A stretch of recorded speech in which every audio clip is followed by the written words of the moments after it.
this is Paul Mackey with one Idjit's thoughts on Gravity Falls. Our trivia team had an off week last week, but we were back to form this week. Last night, we were in third place once more. Meanwhile, Christmas is coming to Duluth, Minnesota this week. The big commercial TV station-sponsored Christmas City of the North Parade is Friday. Iris will be marching with her school's float. And the Big Four charity Bentleyville Christmas lights display starts Saturday, nightly through the season. So I'm pondering Dog Days of Advent, some kind of short fiction offerings interspersed with the 2 episodes a week of regular content I seem to be keeping up with. I'm still at a maybe for participation. Okay, let's get down to Gravity Falls, Season 1, Episode 8, Irrational Treasure, originally aired Friday, August 17th, 2012. A brief summary.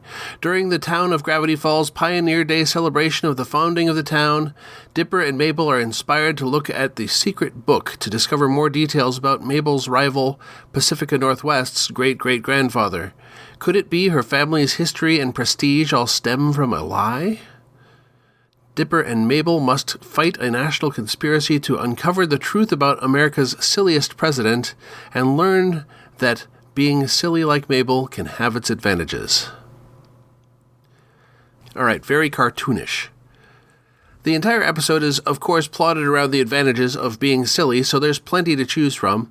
I'll go with Tremblay being preserved in peanut brittle as being the most cartoonish. Favorite line? What are we gonna do next? Steal Thomas Jefferson's rib cage? Ew, no. Alright, and who is Carrie Walgren? As I've said before, when it comes to voice actors, they often work a lot, and this is certainly true of Carrie Walgren. She was born and raised in Hoisington, Kansas, a small town with a population under 3,000 people, and she lists the classic Disney princesses as inspiration to her while growing up, provoking interest in the voice acting field. Her IMDb profile lists over 600 credits, and it seems a good place to start to say she appears on screen rarely.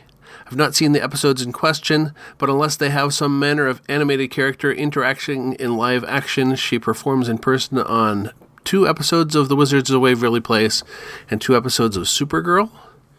Perhaps.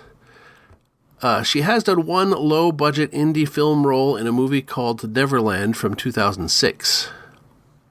She has done a fair amount of voice work in video games, with her first video game credit being performing as Willow Rosenberg in 2003's Buffy the Vampire Slayer, Chaos Bleeds. She's worked fairly steadily on anime dubs from 2002 to the present, but the main bulk of her credit is for voice work for original animation, mostly on television.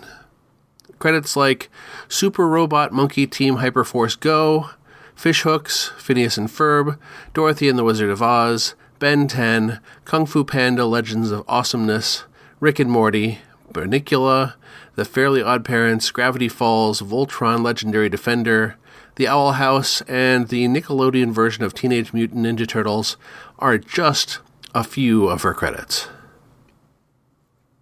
Alright, so what worked in this episode? There was a really great mix of silliness and lore.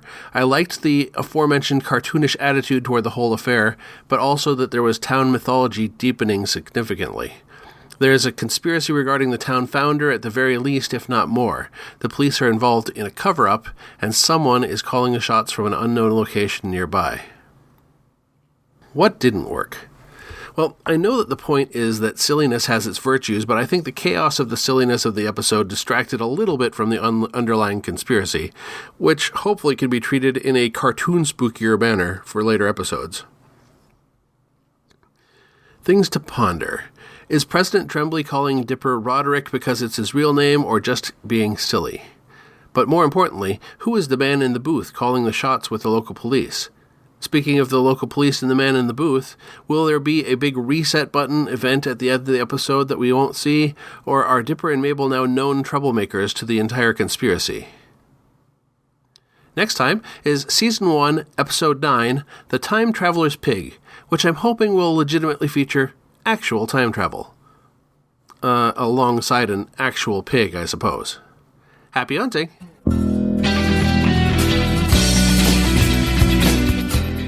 You've been listening to the One Idjit's Thoughts On podcast, produced by Paul Mackey in association with Nimlas Studios. Any short clips of audio from shows is included under fair use for commentary purposes, and copyright for that content remains with its original copyright holders. The theme song is Too Good by Jack Mangan and is used by his generous permission. One Idjit's Thoughts is produced under a Creative Commons Attribution, Non-Commercial, No Derivatives 4.0 International License. You can find more episodes of this podcast and many other fine podcasts at nimlas.org. You can contact me by emailing idjitcastpodcast@gmail.com or commenting on episodes at nimlas.org. Let's make our own memories.